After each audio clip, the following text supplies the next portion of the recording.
Welcome to Have a Life Teaching, the podcast designed for educators who are dedicated to enhancing their teaching practice and creating a positive impact on their students' lives. In each episode, we'll dive deep into the world of education, exploring a wide range of topics related to curriculum, instruction, and assessment in K-12 schools. Together, we'll learn from the brightest minds in the education field. So if you're a passionate educator who's ready to take your teaching practice to the next level, join us as we explore the exciting world of education. My name is John Shimbari, signing in and saying, let's have a life teaching.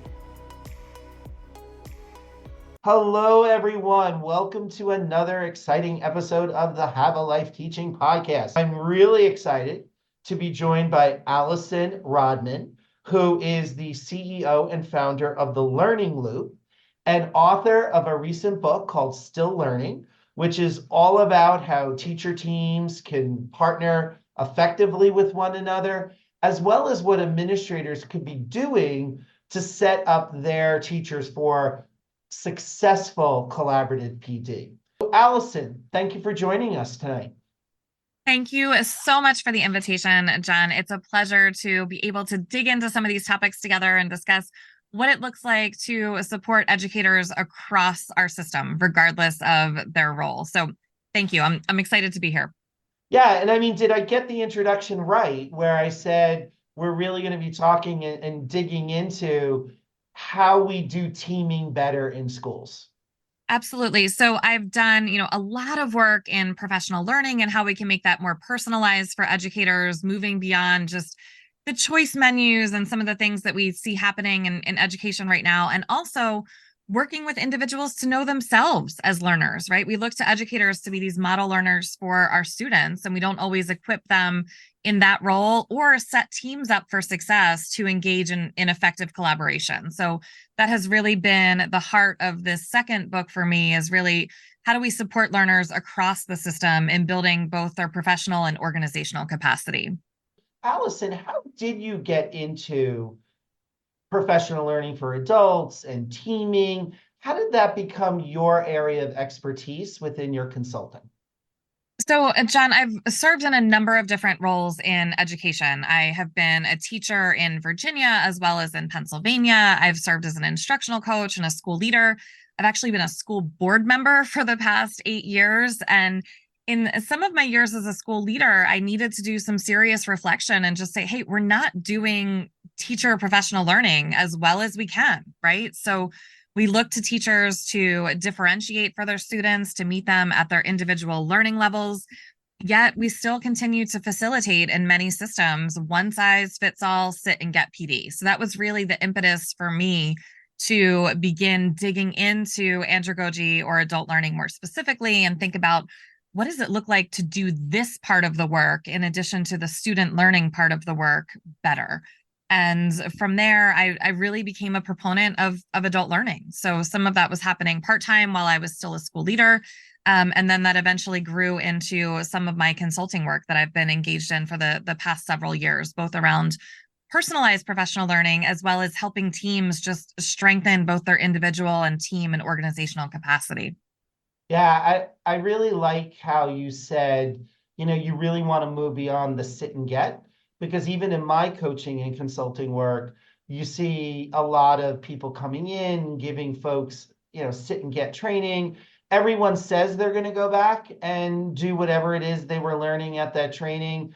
But unless there's follow-up, unless the people themselves are vested in it and see its value and its worth, it's not going to happen. Why should we shift to a more ongoing professional learning system? Why should we shift to doing not the sit and get training that many of us were subject to, but training around teaming and training around how to let our teachers lead their own professional development? Why should we move more to that model? We spend an obnoxious amount of time and money as a profession on learning, right? So, I mean, billions of dollars, entire weeks of people's careers that are spent in this professional learning space. Yet when you look at the results, teachers don't feel like they have a voice, and they're not stating that it's particularly effective. So I think if anything, it's a professional responsibility to embrace that data and say, we've got to do better. Like we do better on the part of kids, and we've got to do better on the part of adults in our systems. And part of that is recognizing that andragogy for adults is different than pedagogy for students, that as adults, our identities continue to be formed well into our 30s and 40s. And the way that we bring those experiences and the job embedded opportunities into our learning spaces is so much different than what students do. But it's also important that, as you noted, we're providing time not just for the transaction, right? The transmission of information, but the application, the troubleshooting, the social construction that we know is so important for educators to walk away from the experience feeling as though, hey, you know what? I made something, and I made something that matters, and I'm going to turn this around into my classroom or my school the very next day or very next week. What are some of the ways you help the individual to self-actualize their professional development, say a teacher? Yep. What are some of the ways in which you help teams to function? And then how might you counsel an administrator or a principal to ensure that they're putting in the systems that allow teachers this self-actualization when it comes to their learning, as well as their teaming? So, in the spirit of Grant Wiggins and Jay McTighe, right, in terms of backwards planning, I'm going to start with the systems level and then work my way down, John, if that's okay. So, Please. so thinking at the systems level, right, like what is your mission? What are your school goals? When you look at your student growth and achievement data, what are you hoping to accomplish? But with that, you also need to triangulate what are you seeing in classrooms, right? It's crazy to me how much classroom observation data we collect, but then we don't actually review and analyze. And then also, what are teachers telling you that they need and they want, right? Those three data points together, the student growth and achievement with the teacher observation and the teacher needs assessment, are incredibly important at a systems level to drive that design and program process. At a team level, I don't know that we always coach teacher leaders to the degree that we need to understand what it means to facilitate good meetings, to be a team leader, to effectively select and utilize protocols, to engage in focused and effective conversations. And then, quite honestly, to have hard conversations when we need to with colleagues, because so often those conversations are better received peer to peer than they are leader to peer. But if we haven't trained or appropriately equipped teacher leaders with those skills, they're not going to do that well. And then finally, at the teacher level, it's baffling to me how many other professions respect the idea of self-reflection and knowing yourself as a learner and taking a variety of different inventories, whether that's a Myers-Briggs type indicator or a Clifton Strengths Finder or so many other, tools that are out there to understand ourselves as learners and what our growth profile is, how we're motivated, how we respond in a team setting. That's very much what we're looking to our teachers to facilitate with students, but we just don't support that growth process with the educators in our system at an individual level. Exactly. In fact, a lot of what you were saying, I was sitting here thinking to myself, yep, that's happened. Or yes, I've been in a school where that was the standard practice. Or yep, sit and get. Or nope, the instructional coaches or lead teachers don't know, how to have those hard conversations. Or they're hesitant to have those hard conversations because they don't feel it's their place to have those hard conversations. And so the work you're doing with helping instructional leaders to have that conversation, I always say to the folks I work with, you need to have that conversation with that person, because then if you can move beyond just having that hard conversation and then moving towards support of that person, it's better you support them when there isn't that evaluative component, because they're going to be evaluated on that anyway, that thing anyway. So you might as well have that conversation with them, provide those supports, get into the classroom with the teachers that you're coaching, because ultimately teachers are going to be held accountable for that. Yeah, absolutely. And, it's possibly one of the hardest conversations that I have with system and building leaders, but one of the most important where I say, you need to make a critical decision for this individual staff member. Are you going to coach them up or are you going to coach them out? Right? It either you're going to commit to say this individual is valuable to our learning community, they're the right fit, they can do good for our students, and I'm going to pour in the resources from both a time and a money standpoint in some cases to make you the best possible teacher that you can be. Or I've got to take a step back and just say, you know what, sometimes it's a fit and this just might not be the best alignment for you in this learning space, and I'm going to have that hard conversation to say this might not be the fit for you. But ultimately, as instructional leaders, we have that responsibility to say, is this someone that I'm going to continue to accelerate their progress, or am I going to help them find a better spot for their skill set? And what would you say, what are the schools, whether they're schools you've worked with or other schools and systems that you've known of, that do adult learning really, really well? And what are those schools or those systems that, I mean, I think we've talked about, Yeah. what traditionally schools do and why that's not successful, that's sit and get. So let's turn the question around and think about what are the schools that are successful in doing adult learning, adult teacher learning, adult teaming? What are they doing particularly well? So as you noted, John, I think we all sort of have like the non-example in our head, right? Of like, yep, I've seen that, doesn't work. Great. Okay, move on to the next thing. Great, doesn't work. So if we were to do sort of a success analysis on this, right? Like what does actually work?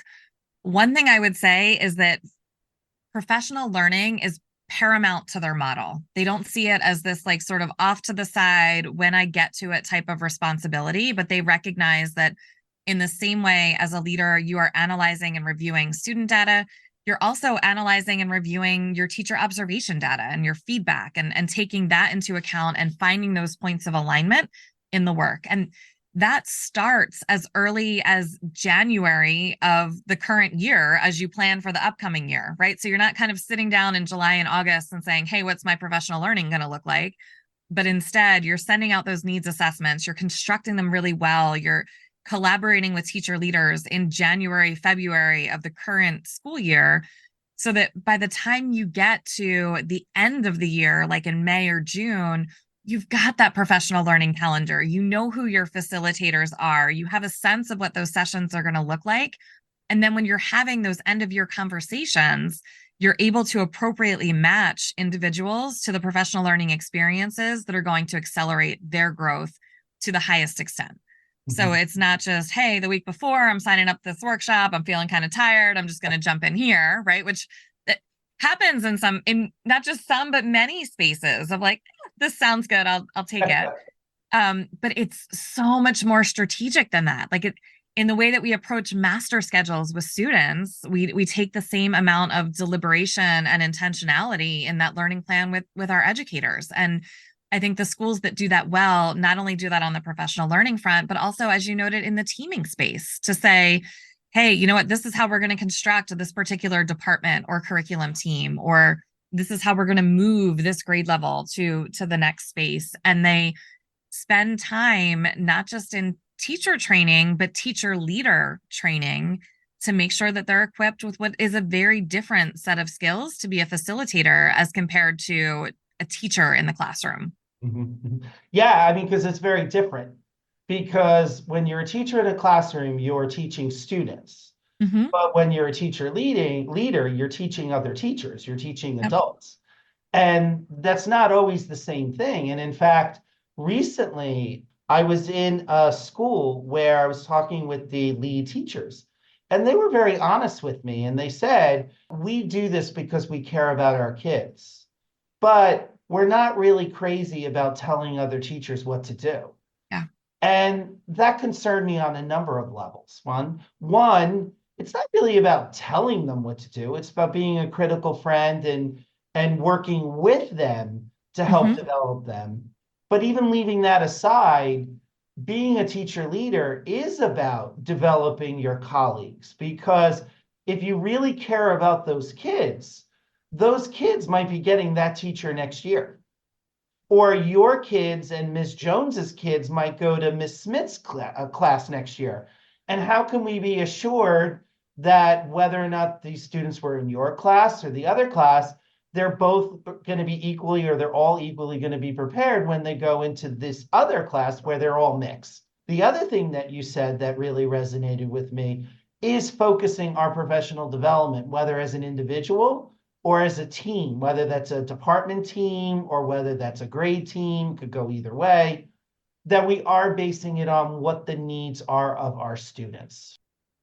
And you know, it's so hard because as a teacher, you're like, I'm really passionate about this, or I want to explore this opportunity, or, to be completely transparent, like in some of our schools, there are teachers that admittedly don't have a thought partner, right? You've got one drama teacher at your school or two physical education and health teachers at your school. Like, it's not a full department that has the robust and rich conversation that perhaps a mathematics or an English language arts team might have. So on one hand, I do want to approach this part of the conversation with a good amount of empathy, because I feel for those folks that perhaps do feel isolated in their position, and we have a responsibility as leaders to bridge those gaps from building to building.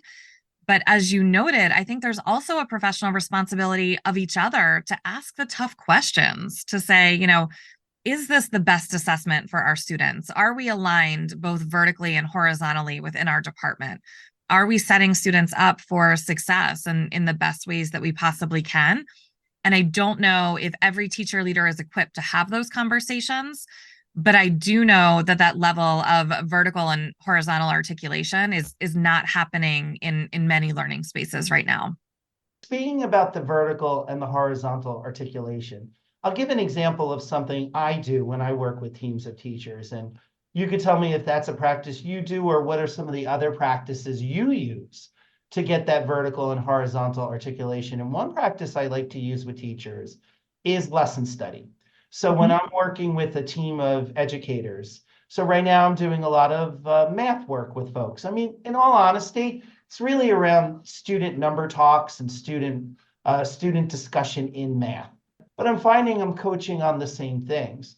So what we've started doing in one school where I'm consulting is doing that lesson study where one person does a lesson with some of the student engagement discussion strategies embedded in that lesson.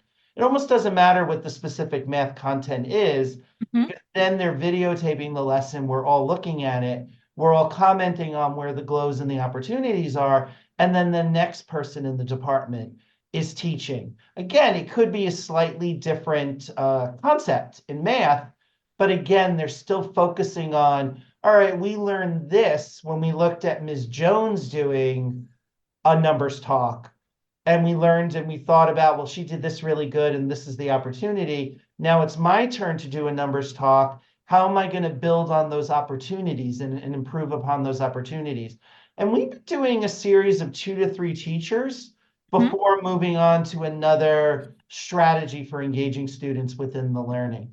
And I have found that that has helped to help teachers integrate an actual process and make it not only a part of everyone's practice, but again, it's exciting to see that the teachers are talking with each other around what is indeed best practice. Yeah, so I love lesson study as a model. I think it's incredibly powerful. But what I sometimes find is that whether it's lesson study or another structure, we get sort of caught up in the shiny ball, right? Without necessarily thinking about what makes it work. So, a few years ago, it was instructional rounds. Now it's sort of lesson study. I'm kind of seeing like what the next sort of turn around the corner is going to be.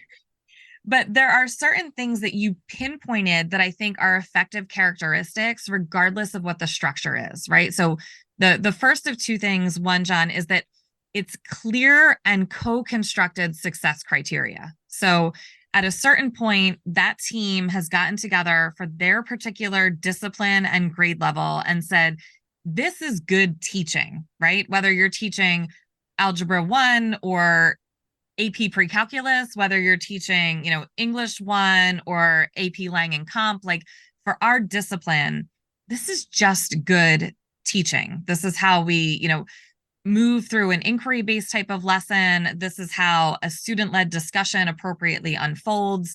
We agree in this space as a team that this is a success criteria that should be driving our instructional practice across the different courses and grade levels that we facilitate. And the second part of that is that willingness and openness to engage in effective collaboration together. And, I really dig into this, particularly in chapters 3 and 4 of the new work around perspective and collective efficacy. So coming into the conversation, recognizing that whether you've taught for 1 year or 20 years, you might not have the full perspective on what teachers need or what students need or the opportunities that exist for teachers in instructional facilitation. And two, as a team, we get better than just our individual parts, right? Like the sum actually matters from a collective efficacy standpoint to say like, yeah, I've seen this progress as an individual with my students, but like imagine the power if we came together. So I think it's that combination of co-constructing success criteria, but then also having that openness and transparency as a team to be able to be really honest, to understand one another's perspectives, and to push practice in ways that feels like a life-giving and thriving exercise rather than one that detracts from practice or is defensive in a way. So whether it's lesson study, instructional rounds, or so many other structures that you and I have both been through over the years, I think that's less important than sort of those core ideals and principles that are driving the work. Yeah, I appreciate you saying that, particularly when you were talking about effective collaboration, because as you were talking, I was thinking, she's right. We could have lesson study, we could have instructional rounds, we could do a lot of modeling, we could do co-teaching. And again, I think all of those practices are good practices that teams of teachers should be engaging in, whether they're with an instructional coach or not, or whether or not they have a lead teacher or not. But that's not even going to happen unless there is that effective collaboration first. Mm-hmm. Mm-hmm. And being open to that and open to learning from each other. And that we say that, oh yeah, we're educators, we're going to come to the table and do that. But that's easier said than done, because I've seen many teams where for various reasons, and could be very legitimate reasons, people aren't open to sharing that way. Given that really, I think, needs to be step one, or actually, effective collaboration, step one, and then maybe co-constructed success criteria once you're starting to work together and gelling well as a team, number two. How do you start a team? Allison, how do you get a team that might be struggling in working together to come to the table open to that collaboration with their colleagues?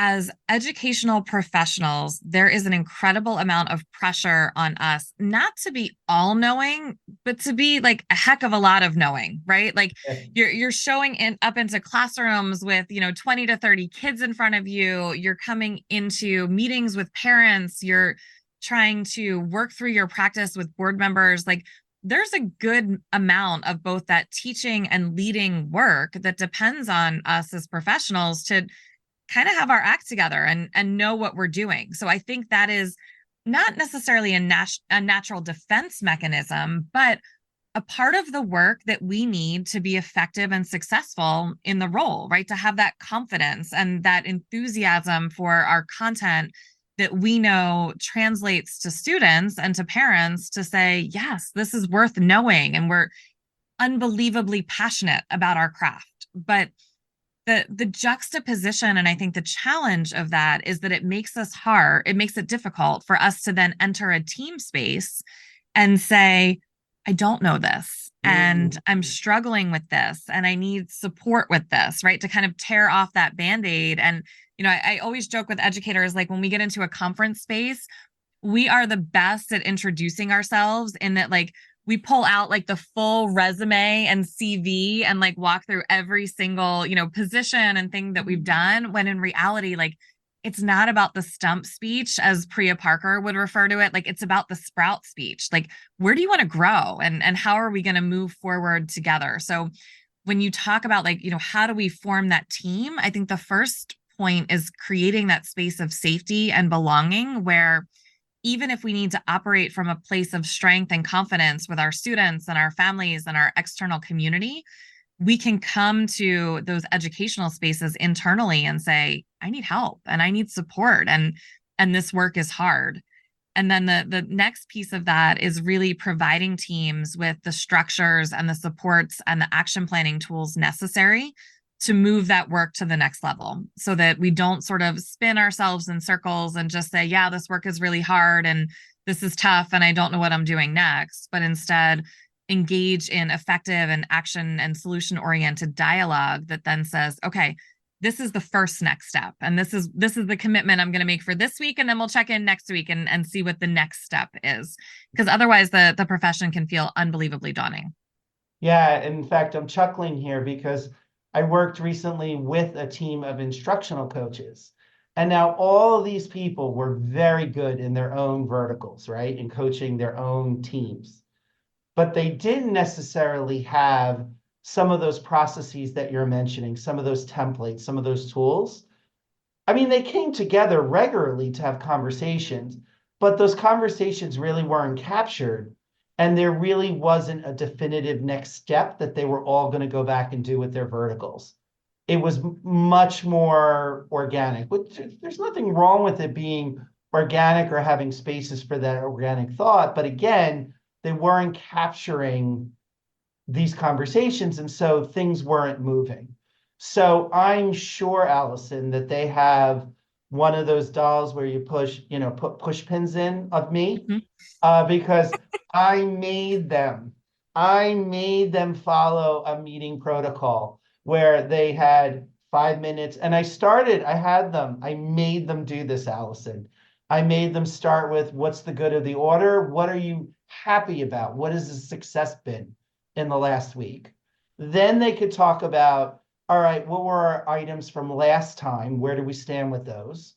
What are the new items? And then what are the next steps as an end? But then I also asked them to put in a follow-up where, how do you feel this meeting went? Did you feel that all voices were heard? Do you feel all voices were valued? Did people who are centered here? So this particular school had a lot of students who were of color. Mhm. Did the educators who were of color feel that their voices were centered because they might know something that, for example, I don't? And I'm not going to say I know it all or that they know it all. That definitely helped.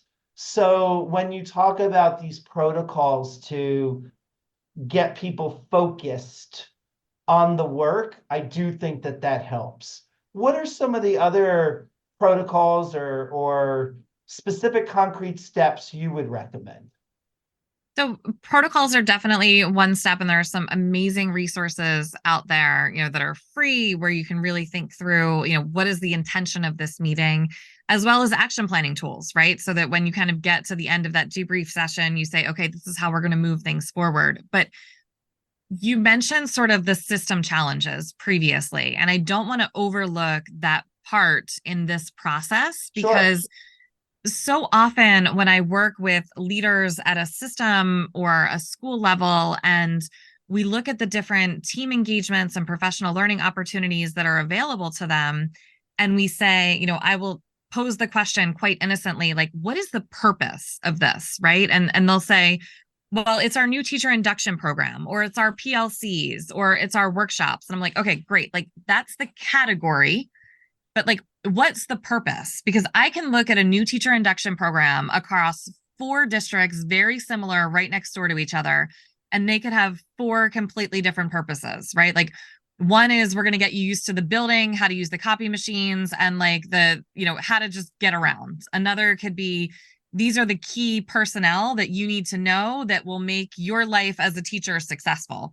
Others are like, hey, you're a new-ish teacher, and these are some classroom management routines, procedures that you need. So again, very similar districts, still the same category of professional learning, but incredibly different purposes. And I think it's naive of us sometimes to kind of jump into the processes of teams Mm, without really sitting down at a holistic level and saying, this serves a culture building purpose, or this is an informational purpose, or this has a growth oriented purpose, or maybe this is just relational. Like, I want to get people to know each other and to feel comfortable and a sense of belonging. And all of those are incredibly right?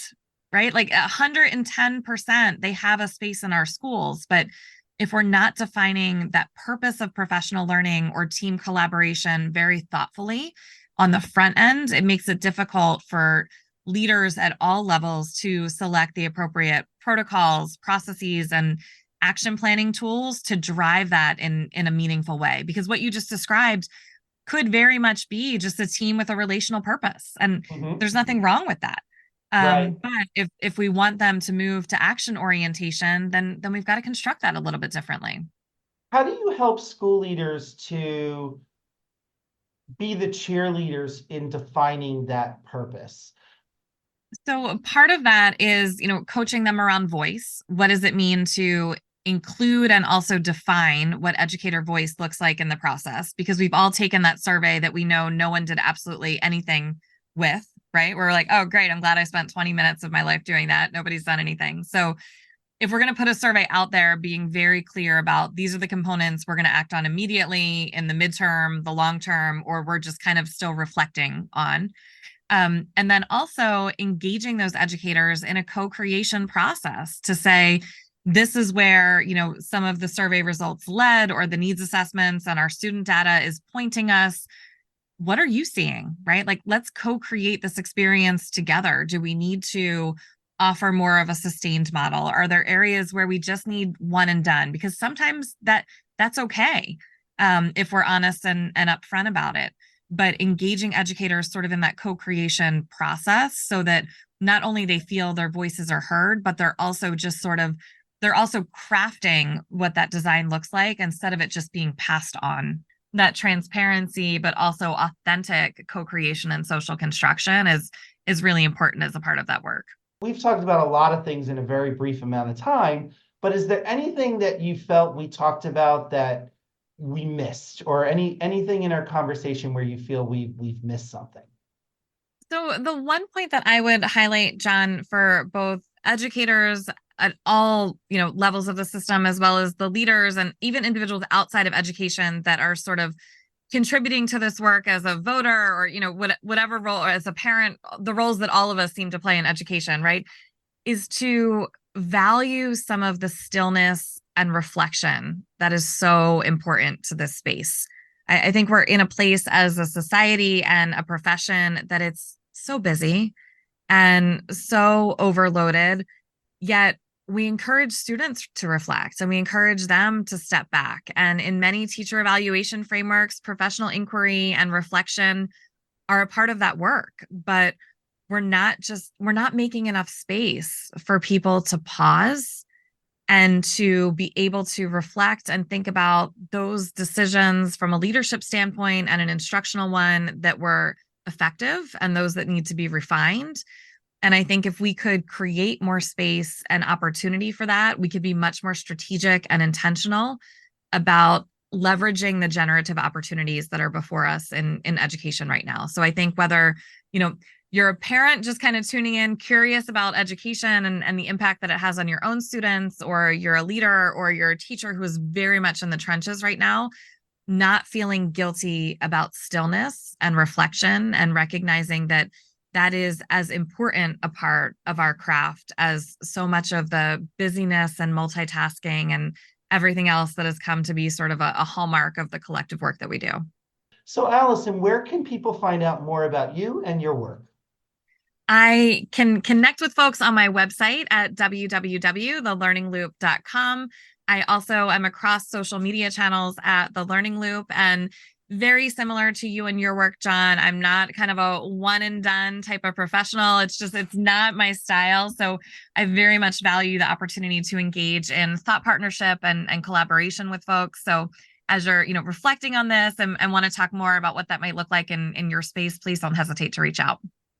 Allison, this has been a great conversation. Thank you so much for joining me. And thanks so much for the invitation, John. It's been a pleasure. I appreciate it. Thank you for listening today. I hope you got some great tips that you can bring back into your teaching. Remember, have a life teaching without sacrificing your own. Also, don't forget to subscribe and be well.